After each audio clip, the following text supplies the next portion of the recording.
Hola, buenas tardes, chicas. Nuevamente con ustedes. Es un gusto saludarles. Espero que se encuentren muy bien. Y pues bueno, voy a hablar un poco acerca de los temas que tocó investigar durante esta semana. Y los temas son sistema de alerta, el cuidado personal y la voluntad. Ese es un tema. El otro es motivaciones primarias básicas y la repercusión que tienen estas motivaciones primarias y básicas en el comportamiento, ¿sí? Ese es el de tocó a su compañera Fanny Meléndez. Y el siguiente tema son las consecuencias del hambre y las consecuencias de la sed. Y esos temas le tocaron a su compañera Valeria Belit. Ok, entonces vamos a dar inicio, a hablar un poco acerca del sistema de alerta, el cuidado personal y la voluntad. Bueno, sistema de alerta. ¿A qué se refiere con la palabra alerta? Cuando nosotros percibimos un estímulo, podemos darnos cuenta que nuestros 5 sentidos nos alertan o tienen la función de alertarnos acerca de algo que perciben. Por ejemplo, si yo de repente percibo un sonido muy fuerte, entonces ahí me está alertando acerca de que algo pudiera suceder, ¿sí? Entonces nosotros con nuestro con nuestro cerebro reptiliano, que ya lo hemos platicado en clases pasadas, pues es el que nos ayuda a nosotros a protegernos, a resguardarnos, ¿sí? Entonces, por ejemplo, si yo como un alimento y este alimento tiene un sabor no común para ese alimento, entonces ahí me está alertando mi sistema de alerta que algo no está bien, que ese sabor no es común dentro de las características que comúnmente tiene ese alimento, ¿sí? De igual manera que cuando yo estoy consumiendo algún alimento y me da un olor que no es común de ese alimento, entonces ahí me está alertando que probablemente está echado a perder por el olor que yo alcanzo a percibir. Y otro ejemplo sería, ¿cuál otro sentido? La vista, ¿sí? Por ejemplo, la vista. Si yo veo algo borroso, comúnmente yo veo bien, no necesito lentes de graduación, yo veo muy bien y de repente entonces empiezo a ver tembloroso, empiezo a ver borroso, entonces ahí mi sistema visual me está avisando, me está alertando que algo no anda bien, ¿sí? Entonces ya mencioné el oído, ya mencioné el olfato, ya mencioné el gusto y ya mencioné la vista. ¿Cuál me falta? Me falta el tacto, ¿sí? Por ejemplo, bueno, hay muchísimos ejemplos, pero se me viene a la mente cuando tengo un dolor, supongamos en esta parte de aquí atrás, que yo no me alcanzo a mirar, más sin embargo al tacto, al tocarme yo siento que me duele, ¿sí? Más sin embargo no sé qué pudiera hacer, pero entonces mi sistema me está alertando que algo no anda bien, ¿sí? Entonces al hablar de sistemas de alerta, lo podemos relacionar a nuestros 5 sentidos, ¿sí? Vamos a revisar la información que nos puso aquí su compañera. Ella nos habla de la ansiedad. Cuando nosotros sentimos ansiedad, este también puede ser un sistema de alerta y activación ante situaciones consideradas amenazantes. Cuando yo siento ansiedad, puede ser multifactorial, ¿sí? No a todas las personas, recuerden que cada ser humano somos diferentes y no todas las personas reaccionamos de la misma manera, aunque en ocasiones sí parecida, ante las situaciones que nos suceden día a día, ¿sí? Entonces, al momento de yo sentir ansiedad, también es otra forma de que mi organismo o mi sistema nervioso me está alertando de que algo no anda bien. ¿Por qué me siento ansiosa? ¿Por qué estoy ansioso? ¿Sí? Tiene la importante función de movilizarnos frente a circunstancias amenazantes o preocupantes, de forma que hagamos lo necesario para evitar el riesgo, neutralizarlo, asumirlo o afrontarlo, ¿sí? Es bueno también esta parte de la ansiedad. Yo no digo que sea mala, es buena. Sí, pero recuerden que todo tiene que estar en equilibrio. Por alguna razón existen las diferentes emociones y no quiere decir que unas sean malas o que sean buenas, simplemente por algo están ahí y tienen algún propósito dentro de nuestra vida, ¿sí? Entonces no es mala la ansiedad, nos ayuda a movilizarnos frente a circunstancias amenazantes. Imagínense si nosotros no tuviéramos estos sistemas de alerta. Imagínense que de repente nuestro oído no nos alertara, que no escucháramos y que de repente viniera un carro y nosotros estuviéramos de espaldas. Entonces al momento de venir súper rapidísimo y nosotros no estar atentos con nuestro sentido del oído, pues entonces ¿qué sucedería? ¿Sí?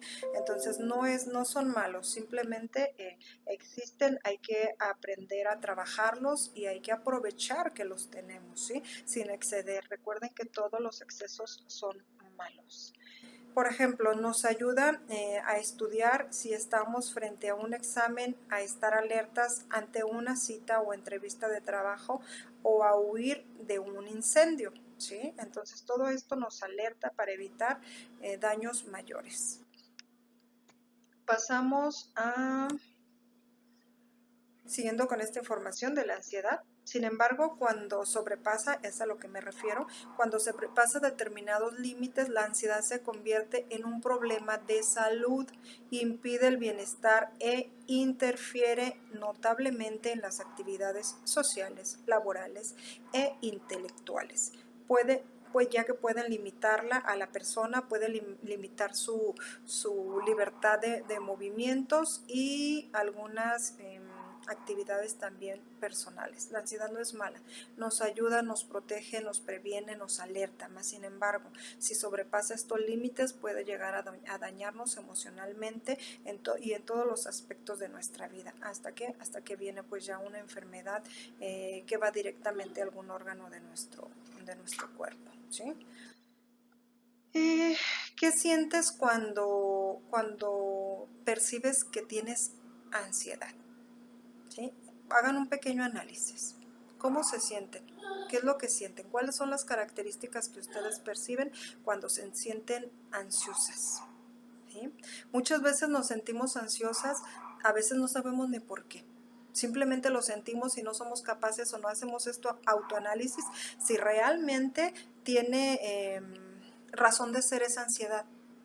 Y muchas veces lo analizamos y nos damos cuenta que nos estamos poniendo ansiosas por una situación que ni siquiera nos compete, que no está ni en nuestras manos y a veces hasta ansiosas por situaciones ajenas a nuestra persona.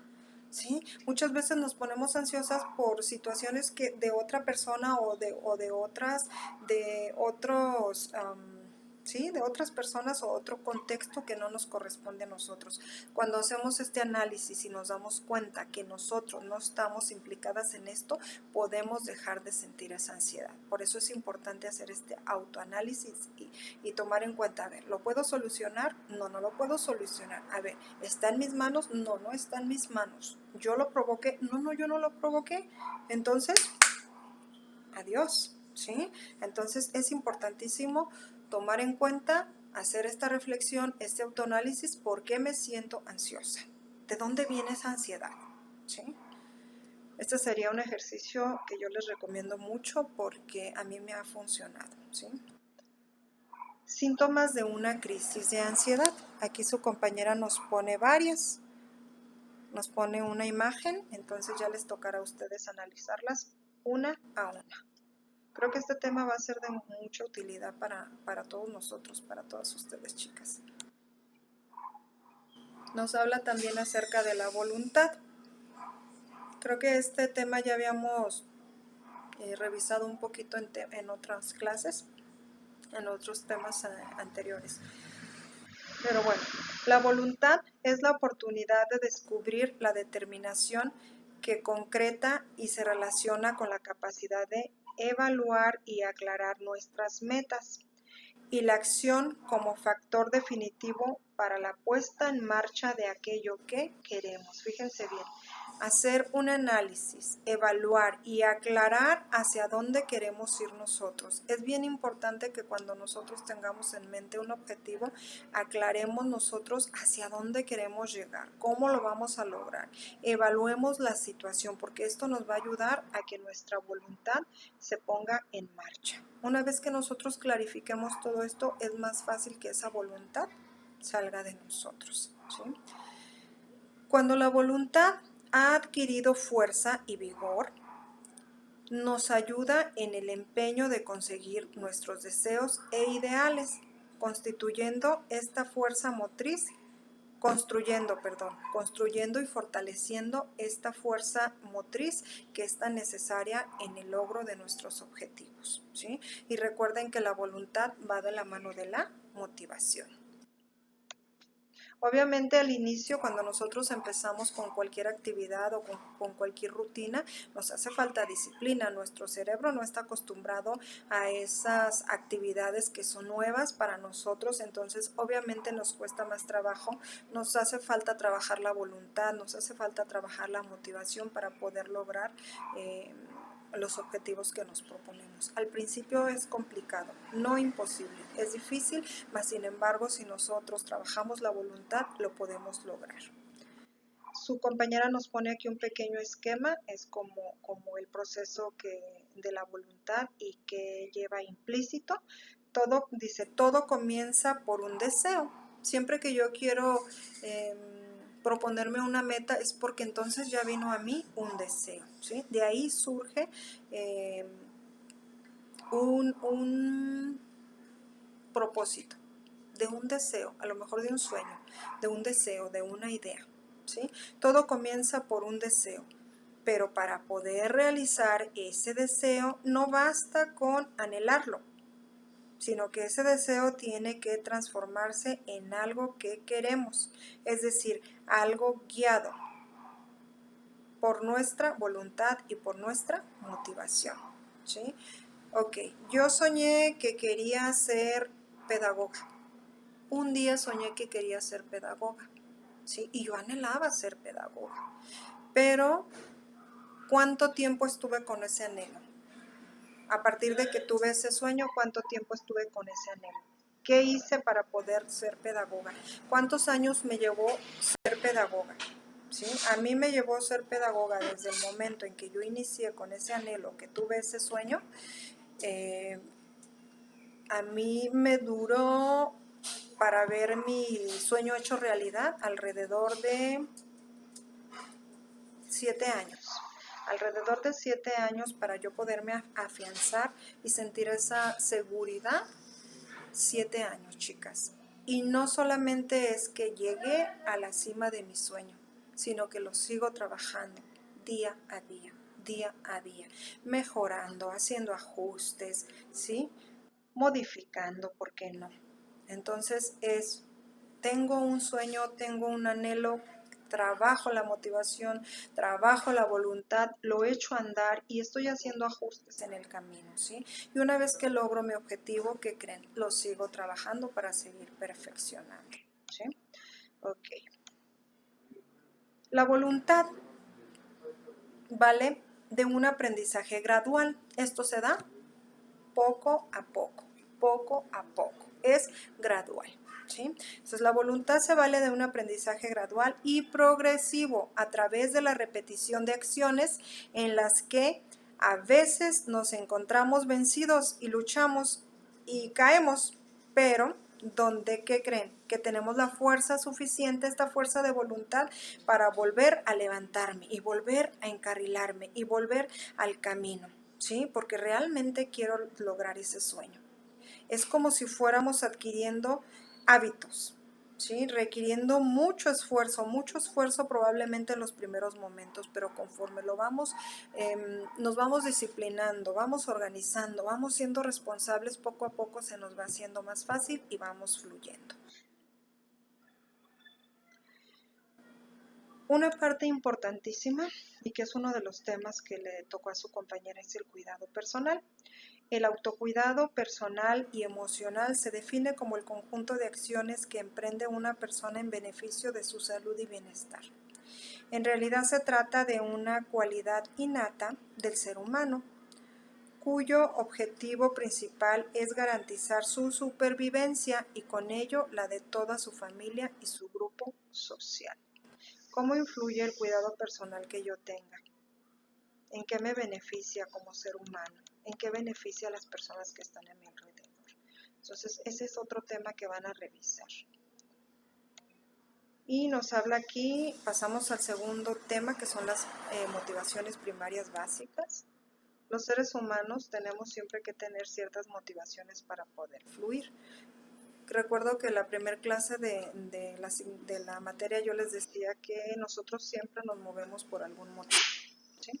Entonces siempre somos movidos por motivos. El día que los seres humanos no tengamos motivo alguno para movernos, entonces ahí moriremos, porque la misma vida es dinámica. La misma Tierra tiene movimientos de rotación en los que se está moviendo constantemente. Entonces una cosa que no se mueve se atrofia. El ser humano se mueve por motivos.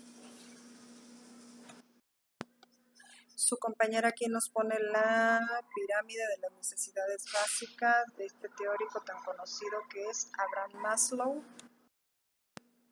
Abraham Maslow sostiene que las necesidades humanas están distribuidas en una pirámide que ustedes van a revisar. Creo que ya la han de haber revisado en algún otro momento.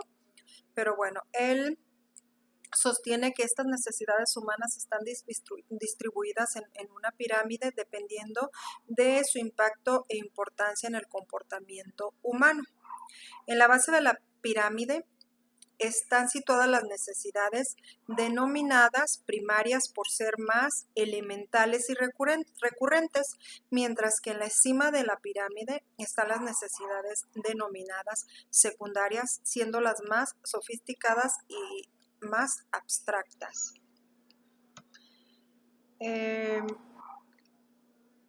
Las necesidades se asocian muchas veces a las necesidades y deseos. Estas necesidades básicas, se asocian muchas veces a las necesidades y a los deseos. Sin embargo, existen diferencias circunstanciales. Las necesidades se convierten en un motivo cuando alcanzan un nivel adecuado de intensidad. Nos habla aquí también acerca de la valentía, que es un valor que ponemos a los posibles resultados de nuestras acciones. A mayor valor, mayor motivación. Nos habla también acerca de las expectativas, la creencia sobre la posibilidad de ver cumplidas nuestras metas. En ella influyen nuestras creencias sobre la capacidad de control sobre nuestra meta. El tiempo transcurrido hasta obtener una recompensa. Cuanto antes la obtengamos, pues mayor sería la motivación. ¿Cómo nos sentimos cuando nosotros obtenemos un objetivo que nos proponemos? Pues nos sentimos muy motivados. Entonces, mientras el tiempo sea menor, el tiempo de logro de los objetivos sea menor, pues nuestra motivación va a aumentar. Y también el reconocimiento interno y externo de nuestro comportamiento.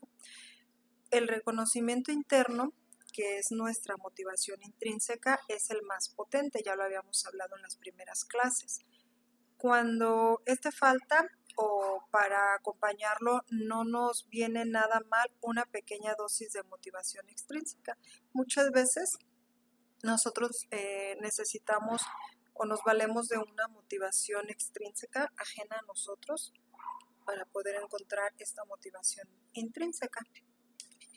Y bueno, esto sería todo en cuanto a los temas que le tocaron a su compañera Fanny, que es el sistema de alerta, el cuidado personal y la voluntad y las motivaciones primarias o básicas. Ella nos pone aquí sus 5 reactivos para la evaluación del segundo parcial y propone como actividad en una cartulina o papel manila, alguna hoja blanca o hoja de cuaderno, ya sea reciclada, o lo que tengan ustedes, ¿sí? En el material que tengan. Vas a dibujar la limitación que te impide alcanzar tus metas. Esos miedos o esos obstáculos que tú misma te pones o que nosotras mismas nos ponemos muchas veces. Esto de manera que te conozcas y sepas que no son nada cuando tienes este valor y esta motivación, ¿sí? Entonces, ¿cuáles son esos obstáculos que me han impedido a mí lograr mis metas? ¿Sí? Y analizar y reflexionar y ver el origen de esto y darnos cuenta que muchas veces nosotros mismas nos estamos ahogando dentro de un vaso de agua. Entonces esta actividad sugiere que hagas ese análisis para que te des cuenta que tú puedes lograr todo lo que te propongas. ¿Sí? Entonces esto sería todo en cuanto a estos primeros dos temas y pasamos a el tema de consecuencias del hambre y de la sed que le tocó a su compañera Valeria Belita. Bueno, ella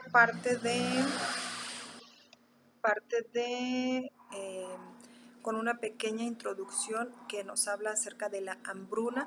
Probablemente este término lo hemos escuchado, o bueno, yo lo he escuchado más en el continente africano, que es en donde se da muchísimo esta cuestión de la desnutrición, la deshidratación, pues la falta de alimentos y la falta de recursos. La hambruna es un fenómeno social que produce carencia grave de alimentos, que casi siempre afecta a un área geográfica grande o a un grupo significativo de personas. Con frecuencia se dice que la sed debería servir de guía para beber.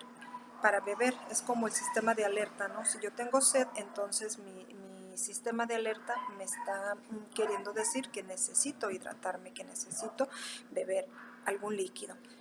Pero ¿qué significa tener hambre o tener sed? ¿Alguna vez nosotros hemos tenido hambre? ¿Alguna vez nosotros hemos tenido sed? Les hago esta pregunta porque muchas veces comemos sin tener hambre y tomamos agua o tomamos líquidos sin tener sed, ¿sí?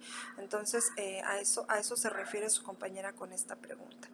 Muchas veces las personas hablan de esta sensación, aunque muy pocas pueden decir o podemos decir cómo se siente en realidad tener sed o cómo se siente en realidad tener hambre. ¿Qué es el hambre? ¿Qué es el hambre? Hagan un pequeño análisis en alguna situación en donde ustedes hayan realmente sentido esta sensación de hambre, ¿sí? Como les comentaba, muchas veces comemos sin tener hambre. Entonces ahí es cuando el organismo se enferma, porque no identificamos. A veces tenemos otras sensaciones o estamos emocionalmente tristes o estamos muy contentos y entonces vamos directo al refri, vamos directo a la cocina y comemos a veces sin tener hambre o tomamos a veces sin tener sed, ¿sí? Entonces, ¿qué es el hambre? El hambre es no comer, es no comer mucho, es no comer lo necesario, es no comer todos los días o no comer lo que mi cuerpo necesita. ¿Qué es el hambre? Hagan este pequeño análisis. Volviendo al término de la hambruna, hambruna no es hambre, sino más bien es un periodo de tiempo limitado donde la carencia de alimentos para la población es muy grave y la desnutrición se verá muy elevada, causando aumento notable y propagando la mortalidad, ¿sí? ¿Y qué es el hambre? El hambre es un concepto menos científico normalmente asociado a la desnutrición crónica. No es puntual, pero suele englobar a la desnutrición crónica, aguda y estacional. Es un concepto intuitivo, es un concepto mediático, es un concepto común, entendible, vendible, complicado desde el punto de vista político. Muchos sabemos que África es uno de los principales continentes y sus países son los principales lugares en donde existe este concepto de hambruna. Su compañera nos pone aquí algunas definiciones de lo que es la subnutrición la desnutrición y la malnutrición. Yo sinceramente los términos que he escuchado más pues es desnutrición y malnutrición. El término subnutrición no lo he escuchado comúnmente. Bueno, la subnutrición es la ingesta de alimentos que es insuficiente para satisfacer las necesidades de energía alimentaria de manera continua. Esa sería la subnutrición. Y la desnutrición es el resultado de la subnutrición, la absorción deficiente y el uso biológico deficiente de los nutrientes consumidos. Puede una persona comer demasiado, mas sin embargo no estar ingiriendo alimentos o comiendo alimentos que aporten los nutrientes necesarios que requiere nuestro organismo. O sea, no que comas mucho quiere decir que estás bien nutrido. Hay personas que comen muchísimo o que incluso tienen un aumento de peso considerable, y anteriormente se creía que una persona con aumento de peso pues era una persona que estaba muy bien nutrida, y oh sorpresa que los estudios científicos nos dan a conocer y rompen con este paradigma que no siempre una persona que está con un poquito de exceso de peso está bien nutrida, o que una persona delgada está desnutrida, ¿sí? Entonces ya se ha roto con esos paradigmas. El término malnutrición está pues enfocado al estado fisiológico anormal debido a la deficiencia, el exceso o el desequilibrio de la energía, las proteínas y algunos otros nutrientes. Nos muestra aquí también tipos de desnutrición y cuáles son los indicadores antropométricos asociados, que los mide, ¿sí?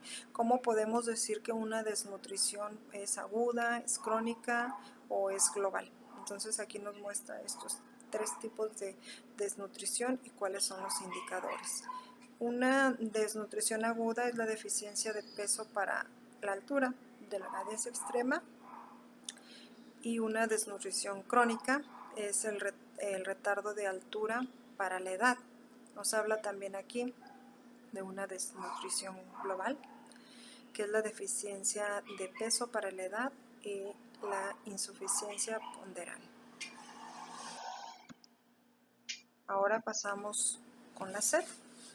¿Cuántas veces tenemos esta sensación que confundimos con sed y en ocasiones tomamos agua de sabor o tomamos refresco o bebidas gaseosas y nos damos cuenta que por más que ingerimos y bebemos y bebemos y bebemos, no se nos quita la sed, ¿sí? ¿Qué es la sed? Son las ganas y la necesidad de beber. ¿Pero beber qué? Beber agua potable, agua natural, ¿sí?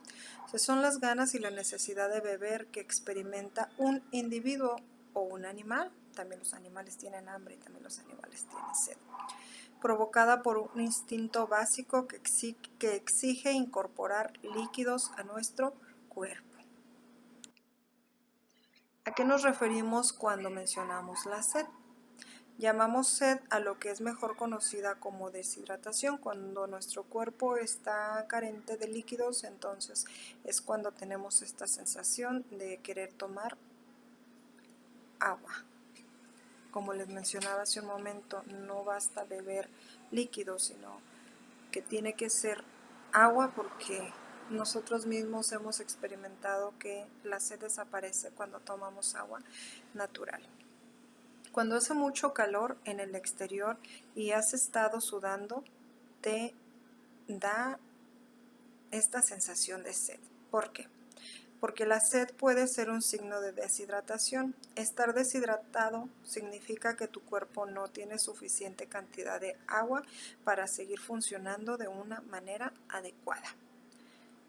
Obtienes agua bebiendo y comiendo. También de los alimentos se obtienen líquidos.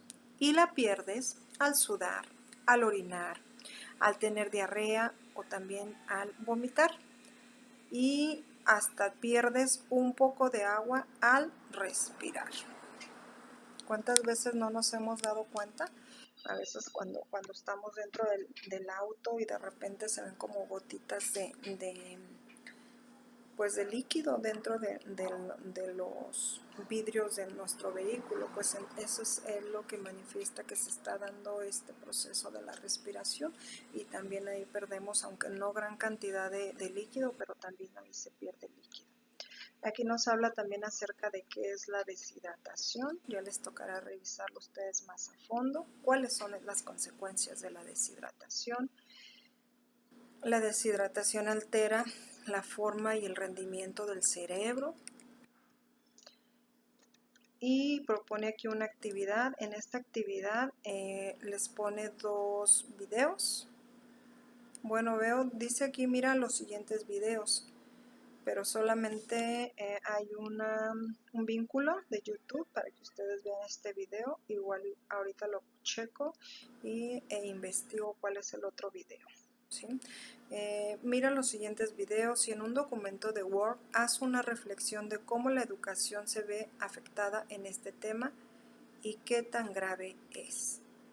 Probablemente se han de haber ustedes preguntado, ¿y qué tiene que ver estos temas del sistema de alerta, del cuidado personal, la voluntad, las necesidades básicas, las motivaciones básicas y las consecuencias de la sed, las consecuencias del hambre? ¿Qué tiene que ver todo esto con nosotros como pedagogos? Pues creo que tiene que ver mucho. Les dejo que hagan este análisis para no adelantarme y no dar mi opinión hasta el día de nuestra reunión, el día sábado. Entonces ahí les daré mi punto de vista. Igual al analizar ustedes toda esta información e integrar estos 2 videos, entonces podrán realizar alguna muy buena conclusión que me gustaría que la compartieran el día sábado. Bueno chicos, pues esto sería todo. Por favor recuerden subir a tiempo sus actividades. El día de hoy, en un ratito más, abro la tarea en Classroom, y recuerden que cierra el día sábado a las 8 de la mañana. Entonces estén atentos por favor a realizar estas actividades en tiempo y forma. Y les recuerdo que la actividad pasada, que fue la primera del segundo parcial, hay 3 compañeras que no han subido esta actividad. Recuerden que van perdiendo porcentaje si no me suben a tiempo las tareas. En el primer parcial, las tareas que me entregaron de manera tardía, pues las tomé en cuenta con un 50%, y pues sí les bajó algo de puntuación. Entonces tomen en cuenta esto, chicas. Hay que subir a tiempo sus tareas, y estas 3 chicas que no me han subido la primera actividad del segundo parcial, háganlo, porque de otra manera sí se les va a tener que aplicar este porcentaje. Tendré pues que tomarles en cuenta de acuerdo al tiempo en que las suben, ¿sí? Entonces, bueno, pues sería todo.